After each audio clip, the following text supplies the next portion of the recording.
महेश भट्ट की लाइफ काफ़ी कंट्रोवर्सी भरी रही है। महेश भट्ट की मां ने उन्हें जन्म तो दिया, लेकिन पिता ने उनसे कभी शादी नहीं की। मां की कोई पहचान नहीं थी, इसीलिए महेश भट्ट की रिपोर्ट कार्ड पर मामा का साइन हुआ करता था।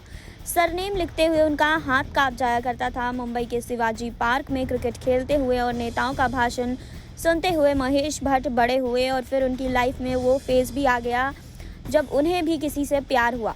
वो थी लॉरेन ब्राइट, जिन्होंने बाद में अपना नाम किरण रख लिया था।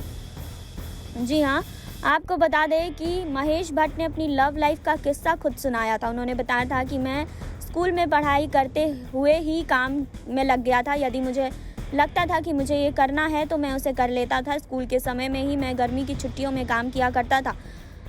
कार फ्रेशनर से बचने के लिए नट बोल्ट टाइट करने तक का काम मैंने उन दिनों किया। मैं पैसे कमाना चाहता था, खासकर मेरी माँ के लिए। जब मुझे अपनी पहली सैलरी 53 रुपये मिली थी तो मैंने वह अपनी मामा के हाथ में दिया था। जी हाँ, अपनी लव लाइफ के बारे में बात करते हुए महेश भट्ट ने कहा कि स्कूल के दिनों में मुझे किरण से प्यार हुआ था, जो बॉम्बे स्कॉटिश ऑर्फनेज में पढ़ाई कर रही थी। मैंने अपना यह प्यार फिल्म आशिकी में दिखाया भी है। जी हाँ, महेश भट्ट दीवार फांद कर उनसे मिलने जाया करते थे, लेकिन जब वे पकड़े गए तो लॉरेन ब्राइट को वहां से निकाल दिया गया। इसके बाद उनका दाखिला YWCA में करवाया गया ताकि वह टाइपिस्ट बन सके, ताकि वह खुद की देखभाल कर सके। जहाँ इसके साथ ही महेश भट्ट ने काम करना जारी रखा और उन्होंने डालडा और लाइफ बॉय के लिए ऐड बनाया। इसके बाद लॉरेन ने अपना नाम बदल कर किरण रख लिया और उन्होंने शादी कर ली। जब उनकी शादी हुई तब महेश भट्ट केवल 20 साल के थे। जब महेश भट्ट 21 के हुए तो उन्हें बेटी हुई, जिसका नाम उन्होंने पूजा भट्ट रखा।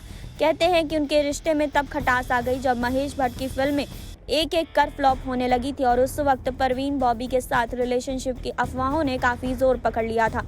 महेश भट्ट ने परवीन बॉबी के लिए किरण को छोड़ दिया, लेकिन वह लौटे तो उनकी शादीशुदा जिंदगी खराब हो चुकी थी।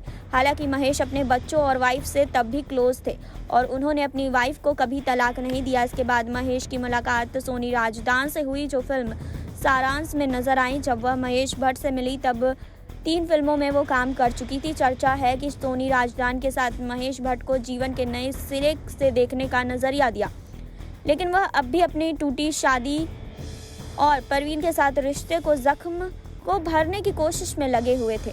एक बाप के तौर पर सोनी राजदान के पिता महेश भट्ट से इस रिश्ते पर उनका जवाब चाहते थे। महेश अपनी पहली वाइफ को तलाक देने के लिए तैयार नहीं थे और आखिरकार उन्होंने अपनी मां का धर्म अपनाया और अशरफ भट्ट के रूप में सकीना यानी कि सोनी राजदान से उन्होंने शादी की। सोनी ने उन्हें 1988 में शाहीन भट्ट और 1993 में आलिया भट्ट हुई। आपको बता दें कि महेश भट्ट की लाइफ काफ़ी ज़्यादा कंट्रोवर्सी भरी रही है। आपको इस पर क्या कहना है, कमेंट बॉक्स में ज़रूर बताइए। जुड़े रहिए हमारे साथ।